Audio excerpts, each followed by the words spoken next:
Assalamu alaikum, ladies and gentlemen. We have 1 hour. We have 4 distinguished panelists. We have a subject which actually is of critical importance to Pakistan's future. Forget about Afghanistan, it is critically important to Pakistan. I don't want this discussion to be a turgid intellectual affair dealing with history. I think all of us want to know the answers to a few questions. Certainly those are the questions that constantly arise in my mind. What's going to happen in Afghanistan in 2014 when the Americans leave? What sort of state or lack of state are they going to leave behind in Afghanistan? What sort of political system is likely to come up? Will there be civil war or not? And finally, most important of all, whatever happens in Afghanistan, what are the consequences of that for Pakistan? The consequences are of twofold. Direct consequences of a blowback from what is happening in Afghanistan into Pakistan's territorial domain. And then there is the other question. What happens to US-Pak relations? Will the United States retain a strategic relationship with Pakistan after it has left the region? How will Pakistan deal with the US? And then, of course, how will Pakistan deal with the region? So without further ado, I'd like to give each of the panelists 5 minutes to try and answer some of these questions. The headline or the subject of the debate today is Dateline Afghanistan. It could well be Deadline Pakistan. So let me introduce the panelists to you. On my left, I have Declan Walsh. Mr. Walsh is a veteran correspondent, a man of enormous experience who's worked in Afghanistan and Pakistan for a long time. He's written for various foreign newspapers, and now currently with the New York Times. And Declan will have a lot to contribute to today's debate. We have Riaz Muhammad Khan. I don't think Riaz needs an introduction, an author of at least 3 books, 2 at least on Afghanistan, a man of enormous experience, not least because he shaped part of the policy dialogue vis-a-vis between Pakistan and Afghanistan and between Pakistan and the United States. He was our former foreign secretary and is very, very knowledgeable about Pakistan. If any of you wish to really get into the nitty-gritty of Afghanistan, I urge you to read his latest book on Afghanistan. On my right, I have Mr. Najmuddin Sheikh, again, a former foreign secretary, a man who's dedicated at least the last 10 years of his life working on Afghanistan and India and US. And not only as foreign secretary, but after his retirement, he has a column in one of the local newspapers, which exclusively these days, at least for the past few months as far as I can notice, he's been writing on Afghanistan, almost on a weekly basis. So he has a lot to say. And then on my extreme right, we have Zahid Hussain. Zahid is a Karachiite, you know, he doesn't need an introduction. He's the author of several books, most of them best-selling authors. He's a veteran reporter. He's filed for the London Times and the American papers, and really he knows what he's talking about. So without further ado, I'd like to start from my left. I wear a red scarf. I'm a bit of an old-time leftist. So Declan, it's over to you. Thanks, Najim. So very briefly, I think if we start with the most recent developments to push this forward, it's what we have in the news at the moment is the idea that there's a possibility of peace talks with the Taliban, something that wasn't taken seriously for many years, and now all of a sudden it's come to the forefront. We've had this conference in Chequers recently between Pakistan and Afghanistan, incredibly warm optics between the two countries that we haven't seen for years, which definitely signals something very strong.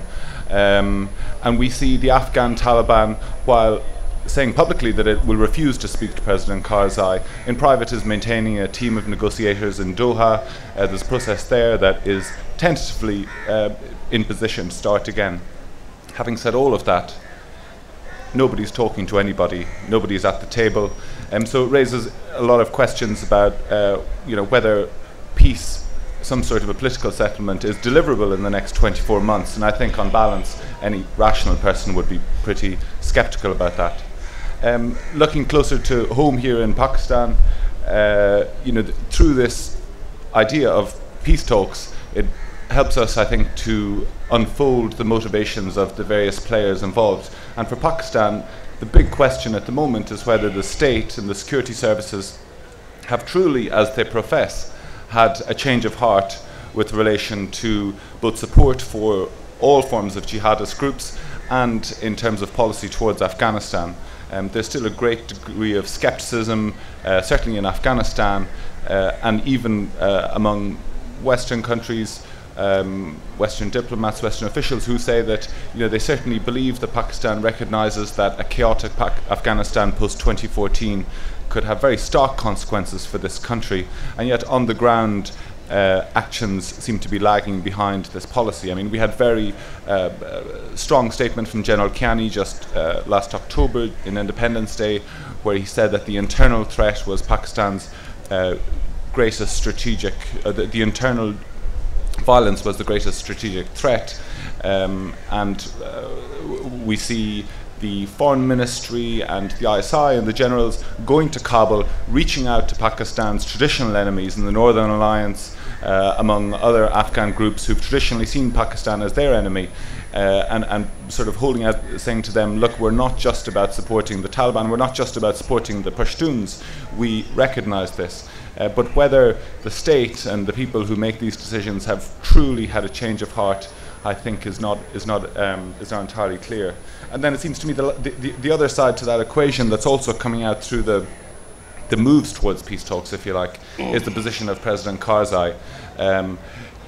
Even though in public, I mean, I've been doing some reporting on this recently, and even though in public the optics between Pakistan and Afghanistan, like I say, are very warm compared to what they were 6 months ago when Pakistani soldiers were shelling across the border into Afghanistan. There was a lot of very heated rhetoric going backwards and forwards on both sides.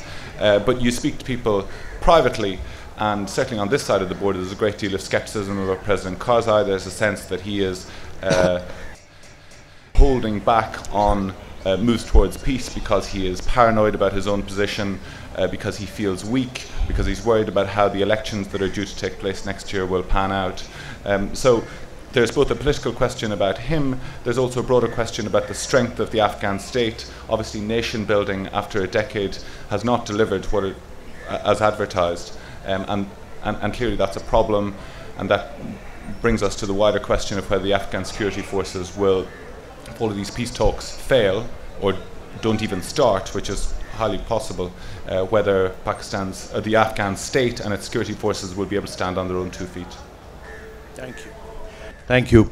I don't want to ask any questions right now. I think let's have a brief round from each of the panelists. Then I'll have a quick Q&A, and then we'll throw the discussion open to the floor. Riaz. Thank you. Well, a lot has been written about Afghanistan, and sometimes one feels that predicting the future, it's like looking into an opaque crystal ball. So, but one can speculate. For Pakistan, how should we look at it? What should be our perspectives for the future? I think there is one premise which, whatever I have experience relating to Afghanistan, I emphasize that conflict hurts Pakistan the most after Afghanistan. And that is the premise which any policy maker in Pakistan must bear in mind. From there we start. So we talk about reconciliation, we talk about stabilization of Afghanistan, and no doubt of stabilization of Afghanistan is in Pakistan's interest. I am not saying it because Mr. Kerry has said it about 2 days ago, but this is something that has been said off and on since quite a long time. Stabilization, people say for that, the key is reconciliation. Now for reconciliation, what are the drivers? What is possible? As I look at it today, I think all three major parties, because I think as far as reconciliation is concerned, there are only three parties which have an important role. One is, of course, Afghanistan, and they ought to have the lead role. The other is Pakistan, because we have the demographic complexion, you know, and then we have the Taliban leadership over here, etc. And the third, of course, United States, because they have the military presence over there. There are no other countries who can really play a substantive role, because when we talk about reconciliation, it is the Taliban and the Afghan government. In that, I think so far every party is groping in the dark. They have not really been able to see through how it can be pushed. Americans, there is the Qatar office, etc. Pakistanis, they can play a role, but I would always suggest that they should play the role which the Afghan government wants us to play. We should not be overactive or proactive in this, and we should be very clear that all Afghans should talk to each other, and we should try to persuade the Taliban, but we should also make it clear to the Americans and Kabul that there are certain things that we can do and there are certain things we cannot do. For example, if they think that we can hound the Taliban leadership which is in Pakistan, that is not possible for us because of political reasons and many other reasons. So I personally believe that this whole effort is not going to lead to any concrete results. We cannot think in terms of a silver bullet that one day, there would be a settlement and everything will be good from then onwards. But there is a value and there is a benefit in the process itself, because you have mentioned about civil war. What one should expect and hope for is that the violence which is there in Afghanistan, and also in our own areas, that should taper down with time. I don't think that you will have one fine morning where all the violence will just disappear. No, but it should taper down rather than it should escalate. That leads us to this question of the American presence over there. Well, this is not an issue which Pakistan can influence, because this issue has a very strong technical aspect, which is so far the status of force agreement, and that will be decided between the Americans and the Afghan government. The Iraqi government could not oblige Americans on SOFA. I think that it would be very difficult for the present Afghan government to do this, do the same thing. But when you look at Pakistan's own position, there is a certain ambivalence, because we say that the Americans should leave in a certain responsible way. Does it mean that we accept the residual presence, or don't we accept that? The residual presence has a certain benefit in the sense that it would be an assurance against a collapse in Afghanistan. But at the same time, there is the downside. The downside is that, of course, it runs contrary to the popular sentiment in Pakistan. And secondly, it provides a kind of justification to the insurgents and others that they are fighting the foreign forces. It leads me to my last point, which I want to say: how should Pakistan behave towards Afghanistan? We have made many mistakes. We have been pursuing the so-called strategic depth, which was a nonsensical concept, or that we deserve to have a friendly government in Kabul, etc. Also, a big mistake that our policy fell in the ethnic divide. I would basically say that we need to treat Afghanistan or deal with Afghanistan like a state, not like a sphere of influence, not like something of a dependency. We should try to manage our relationship as far as possible on the basis of the well-known norms of international interstate conduct. And that means that we will have to exercise a lot of circumspection. We cannot be proactive. It is very easy to stoke regional rivalries in Afghanistan, but regional rivalries will only be a recipe for continuation of the conflict. And as I said, that anything which leads to continuation of conflict is disastrous for Pakistan. Thank you. Thank you. Sheikh Saab, the ball's in your court. Thank you. Thank you very much. I think I'll try and focus on the consequences for Pakistan as we move towards 2014 and beyond. I am in total agreement that Pakistan needs to do whatever it can to advance the process of reconciliation. I believe that there is perceived ambivalence on our side, but there's not enough attention paid to the fact that in Afghanistan itself, President Karzai is not yet in a position to say that when he addresses the Taliban, he is going to be addressing this not only as the legitimate president, but as the legitimate president who is bringing with him the loyal opposition. And the reality of the situation in Afghanistan is that until the loyal opposition is on board, and until President Karzai and the so-called Northern Alliance, I think that that's a misnomer at this particular point, because there isn't that sense of one unity among the Northern Alliance that existed previously. But until that particular, and putting it in ethnic terms, that until the Tajiks, the Uzbeks and the Hazaras are with President Karzai as he negotiates with the Taliban, it is difficult to see the Taliban accepting. In fact, today, one of Karzai's fears seems to be that Qatar will be used for talks directly between the Taliban and the representatives of the Northern Alliance. Now, this is something that would be, in my view, catastrophic for Afghanistan. That Karzai is the legitimate president, and he should be treated as such with a loyal opposition, putting their points forward to him in terms of reconciliation.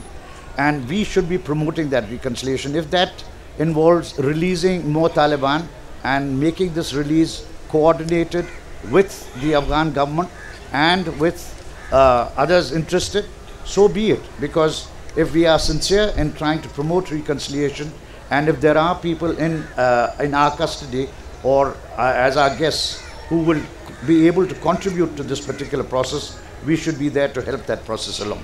But I think we should also be realistic in recognizing that an economic downturn has now started in Afghanistan.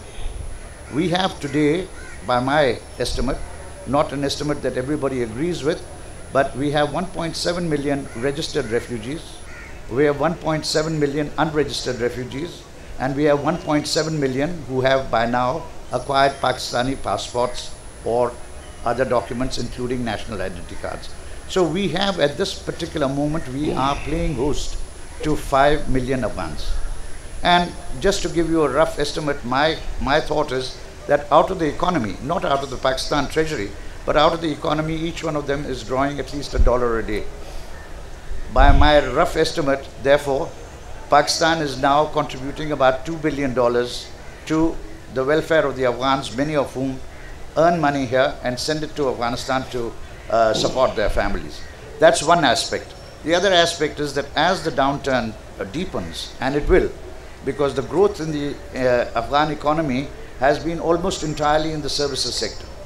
There has been very little growth in terms of agriculture, and that little industry that has come up has started closing down as there's retrenchment of the demand from the foreign forces there. My estimate, and again this is a figure on which many will not agree with me, but there is going to be a 30 to 35% decline in the GNP in Afghanistan, because so far Afghanistan is being supported by this very vast influx of foreign funds, and as NGOs close down, as transport requirements drop, as construction activity slows down, I expect that the service sector growth will be totally reversed. People are trying to leave Afghanistan because they fear the economic consequences as much as they fear the political consequences. And therefore, even, and I say this advisedly, that even when we are able to proceed with reconciliation, and even if reconciliation comes forward, we should be prepared for the fact that we have the only open border with Afghanistan, the only border across which your refugees can come, and we will have 2 million Afghan economic refugees. If reconciliation does not come, then it is my estimate that putting together the economic and political refugees, the number will be much larger. This is a fact of life that we should start preparing ourselves for, and this is a fact of life that should make it more urgent for us to do whatever is necessary to promote reconciliation. In that particular effort, I think we should give credit to what has been attempted. We've reached out, the government has reached out to the Northern Alliance, but only to discover that it isn't monolithic. There are divisions within that, and that I frankly think that this is the time. The need is so urgent, and we see so little effort on Karzai's part, that if we can help with that particular effort, I said help. I agree with Riaz entirely that these are Afghan decisions, but if we can persuade the Afghans inside Afghanistan, not just the Taliban, but if we can persuade the Afghans inside the Afghan ethnic groups inside Afghanistan to come together on a united platform, which would be the base for the negotiations with the Taliban, we could move forward. Lastly, I don't think that we should expect realistically that reconciliation is going to take place in the 6-month period that was spoken of at Chequers, or even the 2014 deadline. If we have made the first tentative moves towards reconciliation by that time, and if the first tentative steps towards a ceasefire have been taken by that time, we should feel that we've accomplished a great deal. Because the situation in Afghanistan is going to be extremely complex. The power sharing arrangements are going to be extremely difficult to work out, because not only is there going to be power sharing, but there are going to be other demands with regard to decentralization of power, with regard to how the president is going to exercise his authority in the provinces and so on and so forth. So if we can move only to these two particular steps, I think we will have gone forward a great deal. But again, we should be preparing in Pakistan for the fact that the economic downturn in Afghanistan is going to have the consequence of bringing refugees to us. And if this economic downturn is also accompanied by the continuance of conflict, then we will have an even larger influx as soon as the Americans leave. So far as the Americans are concerned, my assessment is that there will be a residual force, but that residual force will probably disappear by 2017 or 2018. Whether the Taliban will accept this or not is a moot point, is a point that's still under discussion. I don't think that it's necessarily true that the Taliban will not agree, so long as they have a time certain for the end of the presence. I think the Taliban might be persuaded to accept it. Thank you. Thank you. Before I turn to Zahid Hussain, I must say that this is all very depressing. Maybe Zahid can inject a dose of pessimism, take that out and inject a dose of optimism into the end game in Afghanistan.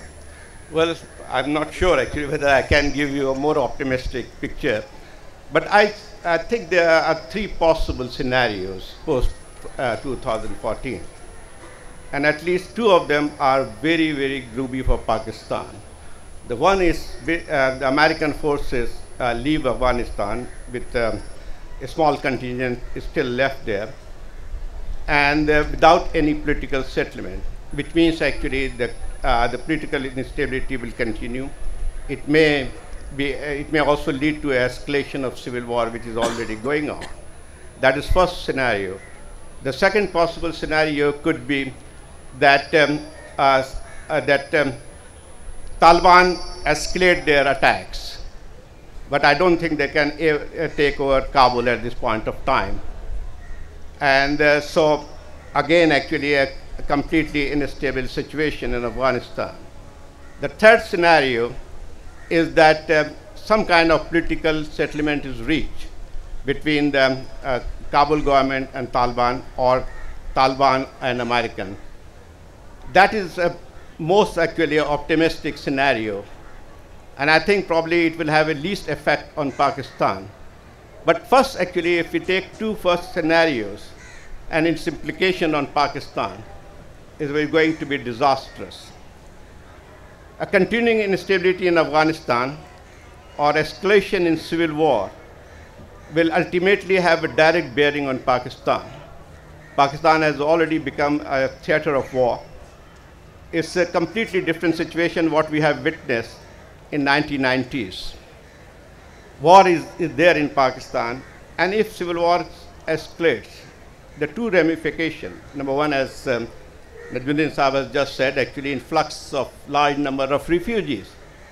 Can Pakistan take any more refugees and this burden? The second thing is that in case of escalation of civil war, Pakistan's tribal areas and Khyber Pakhtunkhwa will also become a part of it. And I think whatever left of Durand line is already, I think, is non-existent. It will not be there. Can Pakistan accept or can bear that war? I think probably it will lead to a major instability in Pakistan. The second thing is if Taliban controls a part of Afghanistan, they will not be able to take over Kabul. But part of Afghanistan, which means eastern Afghanistan and southern Pakistan, southern Afghanistan, which borders Pakistan. So Talibanization of that particular area will give a huge boost to Pakistani Taliban. I draw a there's a very thin line, very little difference between Pakistani Taliban and Afghan Taliban. They have exactly same worldview, but they may actually differ in tactics at this point of time. But when the scene changes, I think there will be one, and there will be one war with agenda for Pakistan as well for Afghanistan. And that's going to be a massive problem for Pakistan. The other thing is political settlement reaches, which I doubt it very much, actually that could happen. Because whatever is happening so far, some progress has been made as far as contacts are concerned. But there hasn't been any negotiation yet on future of Afghanistan between Taliban and the American. Taliban have already refused to talk to the Karzai government. The thing is that its reconciliation is not going to be very easy, because if you see actually that the dynamics which has changed in Afghanistan hugely, one can question whether Afghan Taliban are a monolithic group. And I doubt it very much. There are factions which are united under the command of Mullah Omar. But Mullah Omar does not have that same kind of authority as he used to have before 2001. They all owe their allegiance to Mullah Omar, but I think Mullah Omar cannot actually dictate terms. And I think that also we don't know exactly that who are the new commanders, because 10 years or 11 years of war have produced a new generation of commanders. One can ask actually who has replaced Mullah Dadullah, the top commander of Taliban who was killed? Who has replaced Mullah brother? Who has replaced Mullah Usmani? And maybe actually those are the people who were about 15 or 16 years old in 2001. Now they may be actually leading the guerrilla warfare in Afghanistan at that point at this point. So it's not going to be easy for reconciliation. And I doubt it very much by 2014, when the coalition forces have pulled out from Afghanistan, that we will see a more stable Afghanistan. My point is I'm much more concerned about Pakistan. Because if you look actually, earlier, before 2001, Pakistani militant group did not have an agenda for Pakistan. Like for example, Tehreek-e-Taliban did not exist in 2001. It came into being in 2007, and with a clear agenda for Pakistan. And that is going to be a real problem, how Pakistan handles this. Some of us are very happy that, oh good, actually it will be good that American forces are leaving Afghanistan, fine. But we probably have not prepared ourselves for the consequence and a post-2014. Thank you so much. Thank you. Ladies and gentlemen, with your permission, I'd like to ask a few questions of each of the participants before I turn the debate over to you. Let's start with Zahid, because that's where we ended.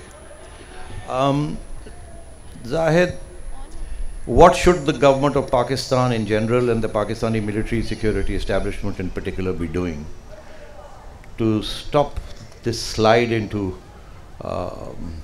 civil war that all of you have described, and potential civil war in Afghanistan, and the blowback of that in Pakistan? Since you say that we are concerned about what happens here, what is it that the security establishment should be doing?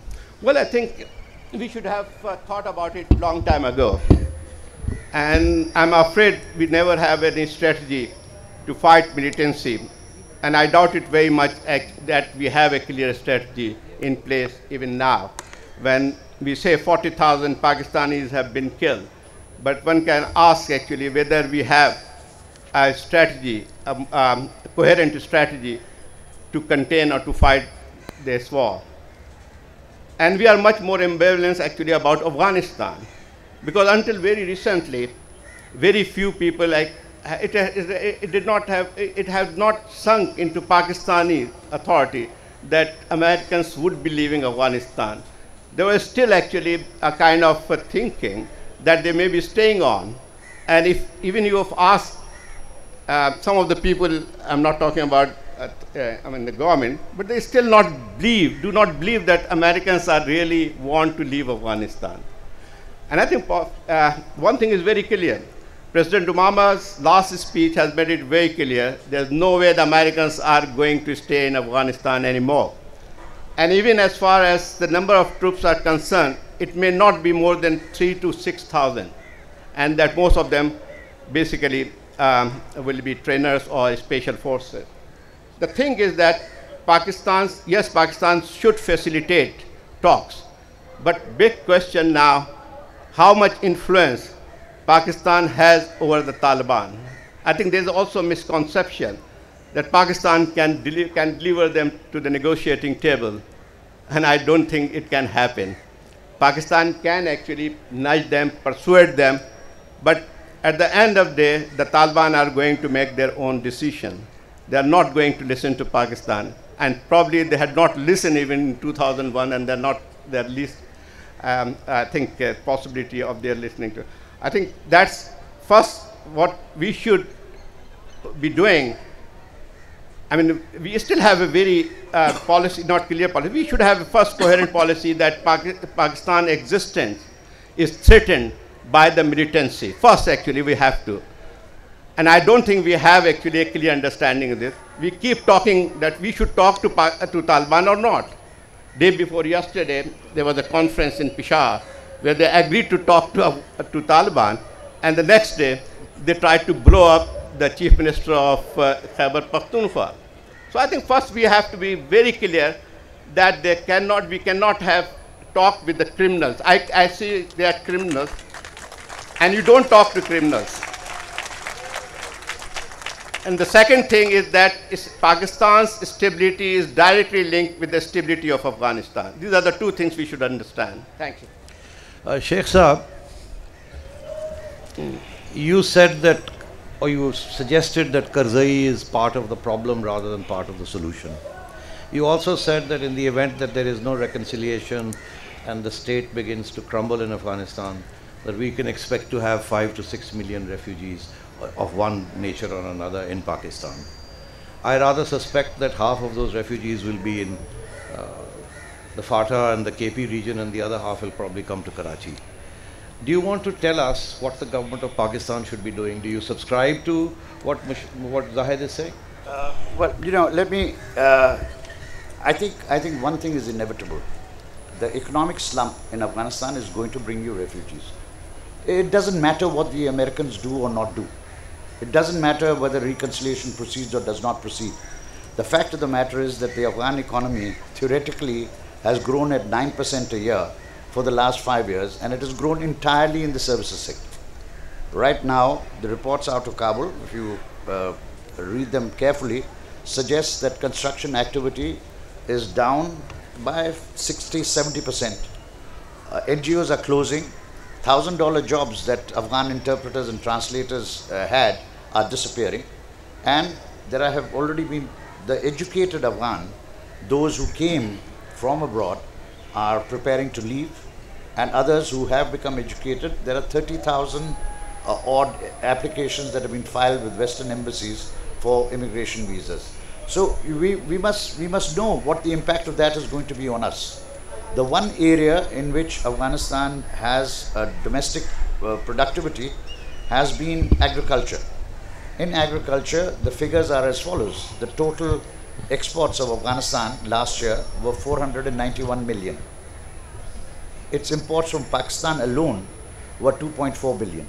And we are not talking about ISAF, we are not talking about NATO, we're talking about those, and the total revenue of the Afghan government is less than 2 billion. But Katakalami Maaf, tell me, what can the government of Pakistan do to stem this influx? No, this is what I'm trying to tell you, that I think there is a certain inevitability about the first flow. There's an inevitability about it, unless you are able to exercise the sort of controls on your borders that you have never done before. Do you have the capacity to do that? That too is very questionable. But is there going to be an effort to do that? And is there going to be an effort? Now let me give you another figure, that the UNHCR has received a donation from the United States. It's the largest donor, and the money has been, it's some 170 million was the first installment, and of that the amount reserved for Asia, which includes Afghanistan and Pakistan, refugees in Pakistan, was $3.9 million. So at this particular point, the amount of international assistance that is going to be available for you to handle what I believe is going to be an influx of refugees is going to be very limited. You have the next few months to work on this problem in two respects. A, can you at least slow the process of the fleeing of refugees to Pakistan? B, can you alert the international community of the fact that there is another disaster in the making, and what would be the reaction of the international community to trying to help with this particular problem? We have found that right now all we receive from the UNHCR are constant requests that there should be no repatriation because conditions in Afghanistan are bad, and that is understandable. But the extent to which this places a burden on Pakistan, I don't think anybody has talked about the fact that Pakistan today, by hosting 5 million refugees, is providing $2 billion worth of assistance. We talk about everybody else's assistance over 6 years at 2 billion, etc. Nobody talks about this being the annual contribution that Pakistan is making. But to come to your question, this is the first part, which is what do we do about these 2 million refugees? I think I've suggested two measures, neither of which I believe are going to be profound successes. But perhaps we can limit the number to a smaller figure than 2 million. The second, which is where Zahid's point about catastrophe and chaos come in, is if there is no reconciliation. I did not say that Karzai is part of the problem. I said Karzai must be recognized as the legitimate, because any other approach and we will be compounding chaos in Afghanistan. But he must be able to bring the loyal opposition with him. If we can play a role in getting that opposition to cooperate with Karzai, we will not dictate the terms, but they must come together and form the terms on which the negotiations with the Taliban will take place. We should do that, not as interference, but as a helping hand. And we must be sincere in getting to the negotiating table as far as we can, either through releases or through persuasion, those Taliban who will be talking. I have said in one article, and I'll repeat here, that one of the things we have to say to them is that you cannot be too demanding on the basis of the fact that you almost won a victory. Because this is how it appears. The Americans are in retreat. The situation in Afghanistan has changed sufficiently so that Panjshir Valley has more arms today than it had at the height of the Soviet invasion. People say that they have been disarmed. I frankly disagree. I think Afghanistan, unfortunately, like the city of Karachi, is now as weaponized as it has ever been.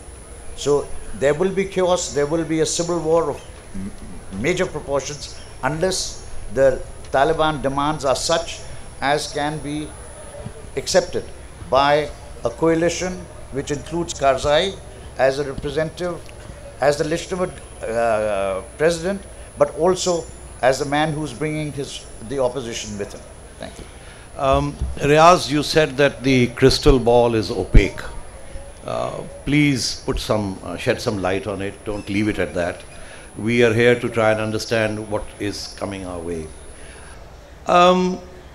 One of the things you said was reconciliation. Everybody's talked of reconciliation as being a key element. Zayed has alluded to the difficulties of reconciliation, the various power centers and so on and so forth. But at the end of the day, there are two issues here which I'd like you to address. Number one, is Karzai the man in Afghanistan with whom the Taliban, the Americans and the Pakistanis are fated to talk to? Is there no other option to Karzai? Number one. And number two, you said, and I was quite struck by that statement because I think it needs explication. You said that Pakistan should play the role that the Afghans want us to play. By that, do you mean the Taliban want us to play? Do you mean the Karzai government wants us to play? Who in Afghanistan? Who are these Afghans who should tell us what role to play? Well, thank you. I think I'll start with your last point. When I said that we must deal with Afghanistan as a state, basically I am emphasizing you must deal with Kabul. And what Kabul says, we should accordingly respond to that. If they want us to play a role in reconciliation, we should do what we can, like we can do the persuasion. But we cannot make the Taliban accept certain positions. And we should make this clear to Kabul and also to the Americans. This is what I had meant, that try to deal in your relations with Afghanistan according to certain norms. Don't try to be proactive, because we have seen that this kind of proactivity has led to all kinds of suspicions on the part of the Afghans. One point I want to make clear is that we should distinguish between the Pakistani Taliban and the Afghan Taliban in one sense, in terms of our approach. When the army chief says that the first major or first threat, the principal threat to Pakistan is internal, he is basically pointing to terrorism, pointing to extremist violence. And if that is the threat, we should be very clear how to deal with it. We should be clear at the political level, we should be clear at the army's level. When it comes to the Afghan Taliban, there is a different dynamic, because we talk about reconciliation. Here we have a role by virtue of the fact that these refugees are here and that the Afghan Taliban leadership is here. We should persuade, we should even put pressure that they should become part of the process. And I think there is virtue in that process, because as I said, I don't see that one day there would be a settlement. No, but if the violence starts tapering off, if we have some kind of ceasefire arrangements which are worked out, then I think we are heading towards a situation of stabilization, because I don't see that Afghanistan is no longer going to be fragmented. It will remain fragmented among warlords, etc., all that. But, and the Taliban also find their space inside Afghanistan, in south and southeast. But that would be part of the process. We have to see how we can nudge this process forward. Thank you. Declan, you used the word skepticism 3 times, I noted. You said you were skeptical about the reconciliation process. You said you were skeptical about whether or not the Pakistani state had had a change of heart. And you said that you were skeptical about Karzai's ability to deliver the goods. So if everything is skepticism, where do we go from here?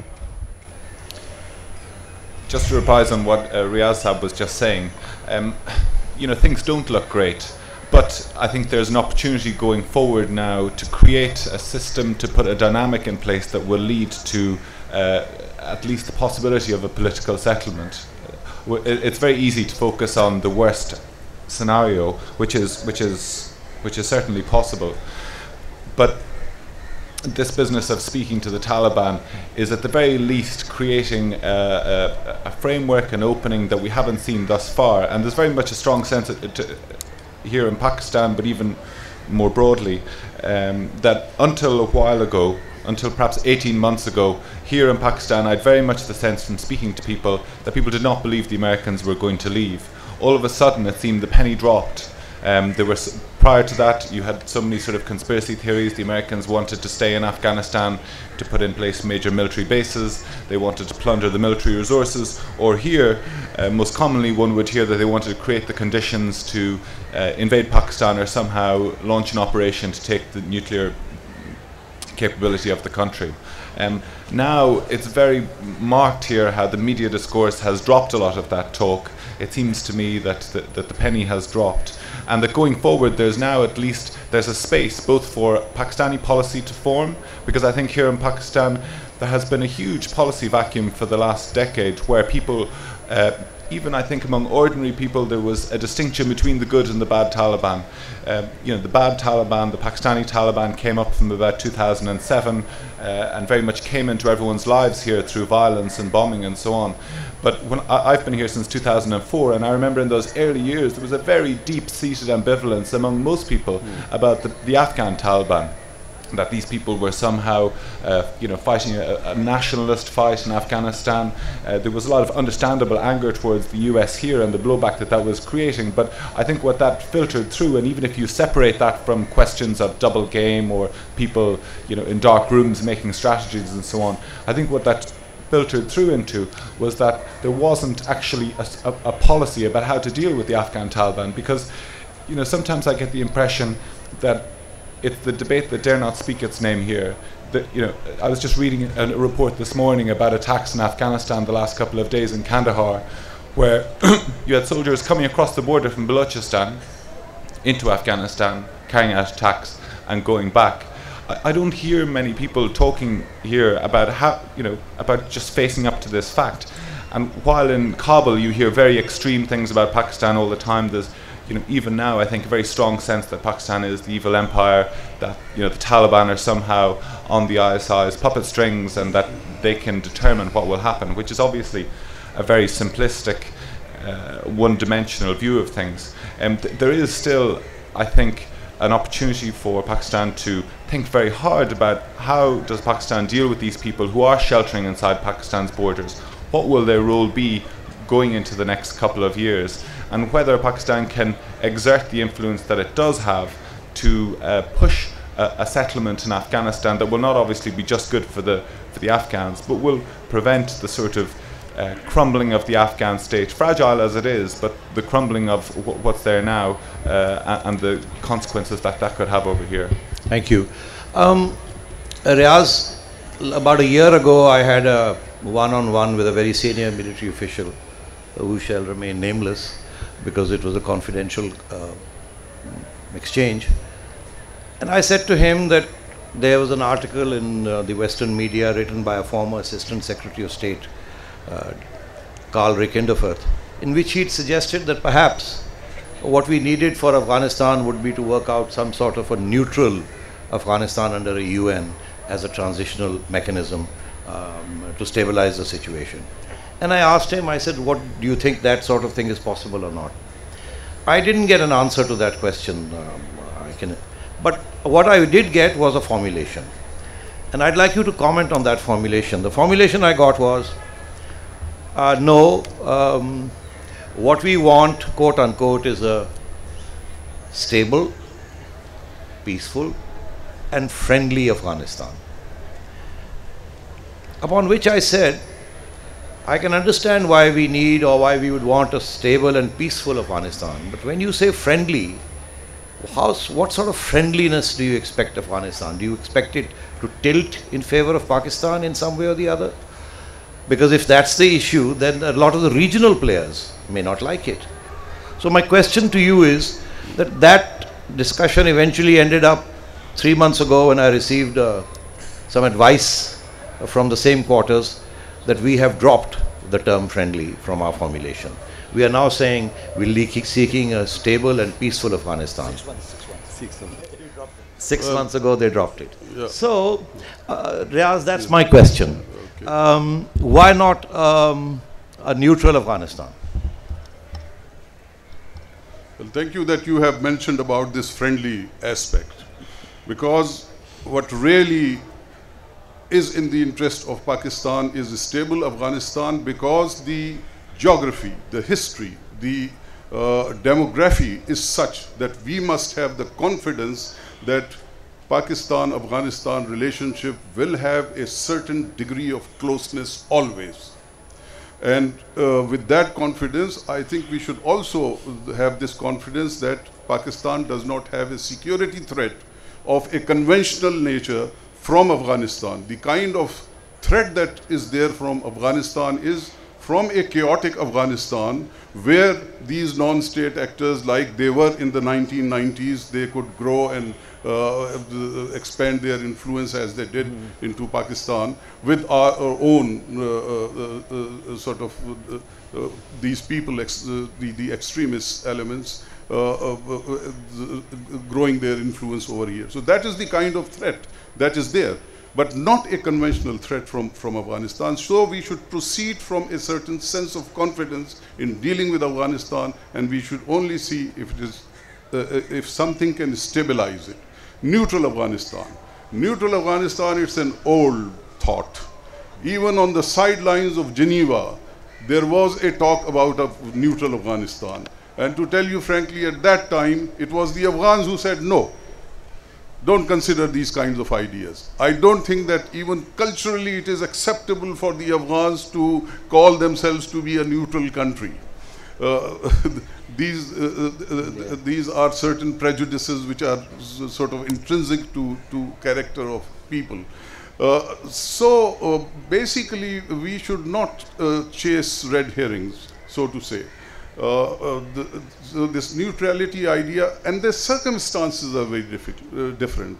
The issues in Afghanistan are very different. When you are talking about reconciliation, that is the main issue, then neutrality is not going to help. One statement in the United Nations Forum is not going to help or bring about reconciliation. Thank you. Sheikh Saab, Karzai, critical co-player, and yet by all reckoning, in theory he should no longer be in power next year when the presidential elections are held later this year, in fact, right? So if Karzai is the man who's going to be in charge of reconciliation and Karzai is technically on his way out, what next? I mean, are you suggesting then that Karzai should stay on by hook or by crook, rig the election, stay on because he's the only one, a man with whom America can talk, the only man with whom the Taliban can talk? So what is the future of Afghanistan with or without Karzai? It was never my intent to suggest that Karzai is indispensable. Merely that a legitimate president who has the loyal opposition with him is the only negotiating partner with the Taliban who can really advance reconciliation. You cannot, otherwise the alternative is going to be, and I believe that some efforts in that direction were made, because Karzai went up in flames when the Qatari foreign minister said that the Doha office will provide an opportunity for the Taliban to interact with political parties in Afghanistan. He said, wait, where am I going? I am supposed to be Afghanistan, not the political parties in Afghanistan. And that is what raised his suspicions. And I think that those suspicions were justified, because either you say that there is a legitimate president, and that legitimate president must have the opposition with him when he is negotiating with a combatant group. Now, unless that unity is there, and that if that unity is established, it doesn't matter whether President Karzai is succeeded by one of his anointed successors. They talk about his brothers. I don't think that's likely to happen, but he knows that it has to be a Pakhtun, and probably be Farooq Wardak or even Sherzai might make it, but that's irrelevant so long as this particular alliance has been built, that it is not just Karzai or any Pakhtun successor that he may have representing one section, according to the Taliban, a very small section of the Pakhtuns. He must have with him the Tajiks, the Uzbeks, the Hazaras, and then he can talk to the Taliban, who believe that they are the representatives of Pashtun nationalism in Afghanistan. So that is the dilemma that everybody faces, and in which we must realize that the greatest cost will be ours if it doesn't move forward. Thank you. You raised a very important point, and I would like Zahid to comment on that, apart from any other comments he'd like to make. Are the Taliban the legitimate representatives of Pakhtun nationalism in Afghanistan or not? When you talk to the ANP, they resent this point of view. I'd like your comment on this. Well, like this, I would not say that they represent the Pashtuns, but predominantly they are actually Pashtun organization. Means most of the Taliban are Pashtun. It does not mean that they represent the aspiration of Pashtun in Afghanistan. So one has to make this distinction, and I think probably that is the we have actually for long been talking about Pashtun representation in Afghanistan. I think probably that was a big mistake, because by actually stressing on that the Pashtun should have representation in Afghanistan, rather actually talking about the reconciliation and also stability, political stability in Afghanistan, I think that was a wrong policy throughout. Because when you start actually meddling in politics and ethnic politics of Afghanistan, that is going to be a big trouble for Pakistan as well. Because don't forget about this, if you keep talking about and 1950s or 16, don't forget about Pashtun nationalism, which basically was very, very strong on the Pakistani side. So I think we were playing with fire. I'm happy that they have given up this notion, and they are talking much more sense now. But I think probably we have to be much stronger in that when we repudiate this policy. The other thing is, I think probably my thinking is that still we have to make a distinction fine as far as Afghanistan is concerned, Afghan Taliban and Pakistani Taliban. But we should not be any illusion that if Taliban control a part of Afghanistan, it will be beneficial for Pakistan. That is basically a distinction we should draw. Yes, certainly Afghan Taliban have their own views. They should be a part of the reconciliation, because for a stable Afghanistan, it is very important and imperative that they have some kind of stability with Taliban becoming a part of the mainstream. It does not mean that handing over power to Taliban. But what I am concerned about is Pakistan's militants who are actually play a spoiler's role in Afghanistan situation, because a large number of Pakistanis are still fighting in Afghanistan, whether they are Taliban or non-Taliban. If you have read actually about 5 or 6 months ago in Kandahar, the former Nazim of Jamaat Islami, Azad Kashmir, was killed in a strike. So it is not one of the incidents. There are lots more actually. And what I'm afraid of, that they are committed to a jihad, and they want a victory for jihad. And that could be a real problem for a peace in Afghanistan. Thank you. Sheikh Saab, you're the one who coined this argument that the Taliban represent Afghan Pashtun nationalism. Do you want to defend this argument against what Zahid said? Yeah, well, let me say that there's plenty of blame to go around. But frankly, Pashtun nationalism or Taliban representation of Pashtun nationalism came about from 2001 to 2006, when the Pashtun was, despite all the efforts that we made, the Pashtun was a non-entity in Kabul. This was the perception, whether right or wrong, but this was the perception. And this is where the resentment grew. Please remember that Afghanistan, now again, this sounds like Pakistani arguments. This is not the idea. The idea is to give you the Afghan arguments. The Afghan Pakhtun had felt that traditionally he had been the ruler. He employed the bureaucracy from the Tajiks, and he left the Uzbeks until he was there was settlement in the Uzbek areas from the Pashtun belt, but otherwise the rulers were always traditionally Pakhtun. So the very fact that in Kabul they were deprived of that position because Karzai was seen as the figurehead, and there was no genuine, according to them, no genuine representation. Now, whether this was right or wrong, Karzai pointed out that more than half his ministers were Pakhtuns, but the perception still persisted. And because this perception persisted, in my view, the Taliban became representative of Pashtun nationalism. Thank you. Riaz, this is creating a problem for me. We are going to have some. Yes, one last, this quick questions and then go to the audience. Zahid doesn't like the idea of the Taliban ruling in Kabul. Sheikh Saab says that in view of the fact that they represent, whether we like it or not, mainstream Afghan nationalism, the logic of that obviously is that without their sitting in Kabul, things are not going to work out. So then where are we going to go? Yeah. Well, if anybody in the Pakistani policy structures is pushing for the idea of Taliban ruling Afghanistan or having a great say in the affairs of Afghanistan, then he is pushing the policy in a disastrous direction. Taliban have no chance of returning to Kabul the way they were in the 1990s. So I can give you many arguments for that, but there is no time for that. The other thing is about the question of whether the Taliban represent the Pashtuns or not. First of all, I think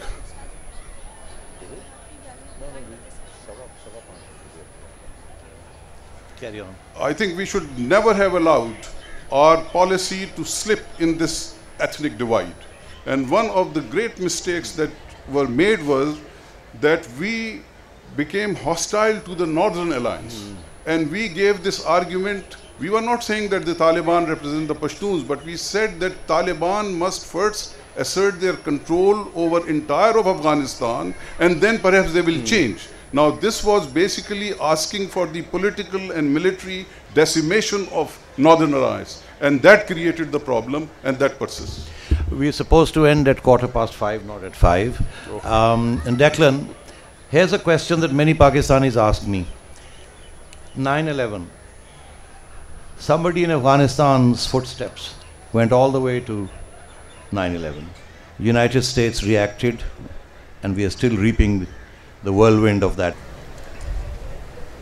For years, Americans have officials have been quietly warning as the temperature bubbled in their relationship with Pakistan.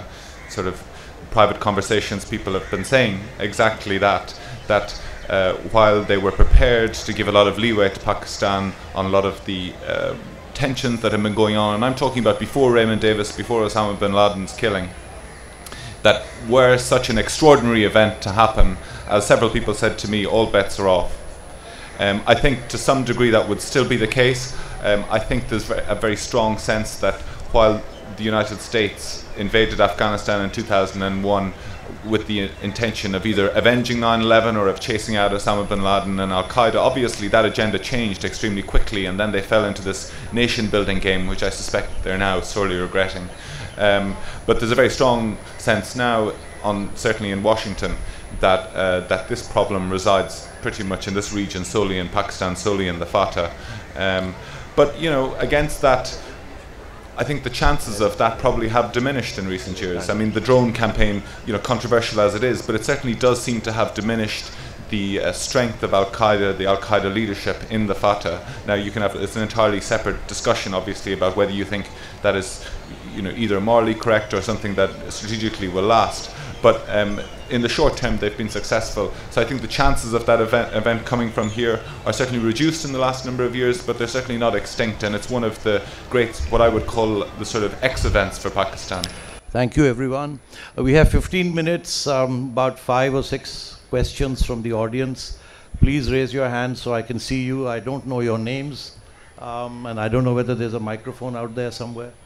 Is there? There is? Well, Fahmida Riaz is somebody I know and I can't ignore. And she's out there, and she's really urging me to let her be the first speaker. So go ahead, Fahmida. Is there a mic here?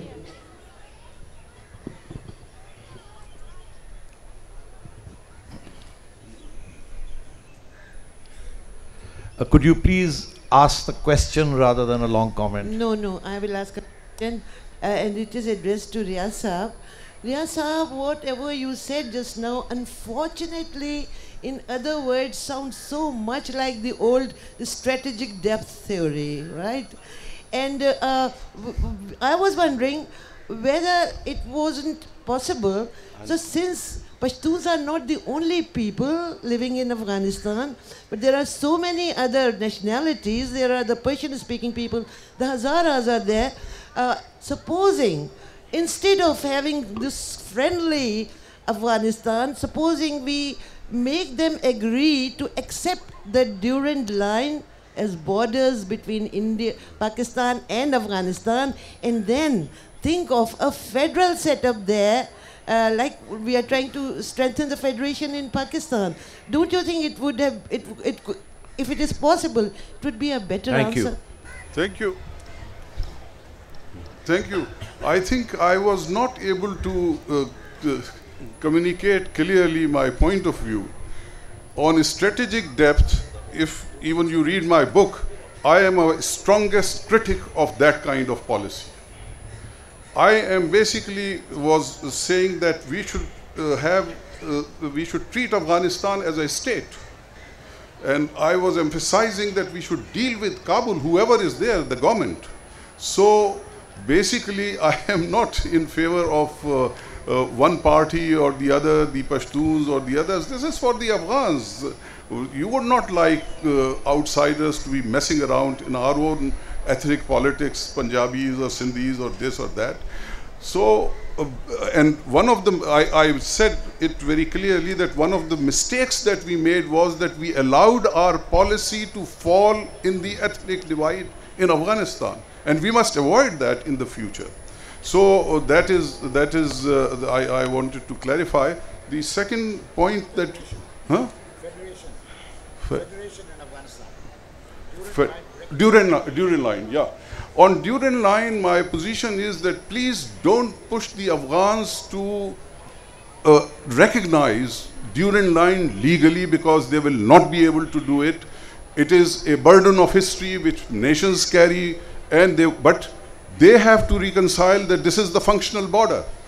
And it has become almost established border. And one of the ironies of the NATO presence over there, and even the Soviet presence over there, was that they recognized that they don't have to overstep the Durand line. So they recognized it as the border. So we should be quite satisfied that this border is a functional border. We should try and persuade the Afghan government that this should be regulated.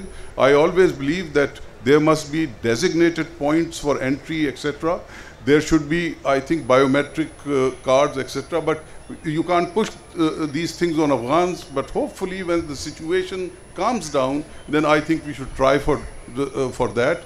But Durand line, its legal recognition by an Afghan government, I don't see it in the foreseeable future. Thank you. I may be wrong. Let's have some more. The mic is already there. First of all, I would like to say that after the so thoughtful discourse of the distinguished analyst, the picture depicts highly disappointed regarding the future strategy between the Pakistan and Afghanistan. So, in other words, I think, can we say that the although the US is a global power, Pakistan is a highly strong state, and there are so many other forces engaged for this dialogue to have the peaceful and prosperous region. But Taliban is going to be the ultimate force. Sorry, Pakistan, what is your question, please? My question is that despite so many forces, is Taliban is going to be the final force that will dictate and will determine the future course. Thank you. Another point, the Pakistani innocent people were never discussed during your discourse. They have been attacked in mosques, they have been attacked in Imam Vargas, they have been attacked in markets. So what would be the future of the Tehrik-e-Taliban in Pakistan after this development? This is also very important. Thank you. So we have two questions from one gentleman. Can we have a couple of more questions? Yes. Go ahead, Abba. What I want to ask is that the consensus seems to be that after 2014 or even before, with the downturn, havoc. Now the perception here is that if northern Waziristan is not cleared out by 2014, then both the Talibans together will be going for Pakistan. Karachi is already Talibanized, accepted or not, and also southern Punjab with the Siafi what is the feeling about entire Pakistan after 2014 being completely Talibanized? Thank you. One more question. The gentleman in the red sweater with this outrageous stripe across his chest. My name is Muhammad Omar, and I have a question with reference to the latest development for the negotiation with Taliban. My question is this: what you will negotiate with Taliban? Are we so naive that we will discuss the Islamization rule in the area where the Taliban are there, or we are going to negotiate a separate homeland for Taliban? Thank you. It's quite clear. I leave these three questions because they're all focused on the Pakistani Taliban. Perhaps the participants here would like to respond to them. Go ahead, Zahid. Sorry. Well, actually, Tehreek, I think Mr. Ari's question about Talibanization of Pakistan, I don't think Taliban are in a position to take over the state power. But what is much more dangerous is that the instability which they have already created and pockets of their control, and that's going to be much more dangerous, as you have just pointed out, that Karachi, even Pakistan's biggest city and economic jugular, has a part of it has become a Talibanized. And I think, and same is we can say, despite the fact that Pakistani forces are fighting in tribal areas, there is still the control over the tribal areas are very tenuous. And my point is that it's not that Taliban are very strong and they have that kind of support base in Pakistan. The real problem is that this country, the political forces, and also our military establishment is not very clear about the threat. And if you ask, we cannot unite even on this issue that how to deal with this existentialist threat, and where actually the collapse of a state, and that is basically has given more space and power to the Taliban. And I think unless we do it, and still actually when we, about few days ago when this talk about talking to Taliban, and almost all the political parties have followed the line and they wanted to talk to Taliban. For what? The next question about what, and I agree with you actually, how can you talk to them? I'm just talking about TTP and Pakistani state. What are their demands? Are they fighting for any rights? No. What they want actually to establish their own system of the government. So the only way we can appease them is just to hand over power to them. And I think that's not going to happen. Thank you. Let's have some more questions. Last round of questions. We're running out of time. Okay. My name is Niloufar Afridi Qazi. It's very disturbing to hear that Talibanization or Pakhtun nationalism is a hallmark of Pathans. The only secular party in Pakistan is the ANP, which emerged from Balochistan and of course the frontier. So let's just get that absolutely clear and out of the way. We've been talking about, this panel's been talking about reconciliation. You actually mean appeasement, right? And no one has actually brought back that in Pakistan we have already experienced appeasement and the consequences on Balochistan and KP, which I belong to, and which will bear the brunt of the economic and the political fallouts.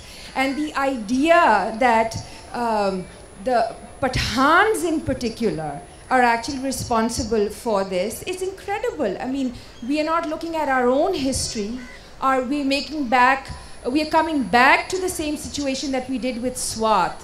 So why would you impose this on Afghanistan when you already know the consequences? Thank you. There is only one possibility, that the continued forward policy continues to be Punjabi driven.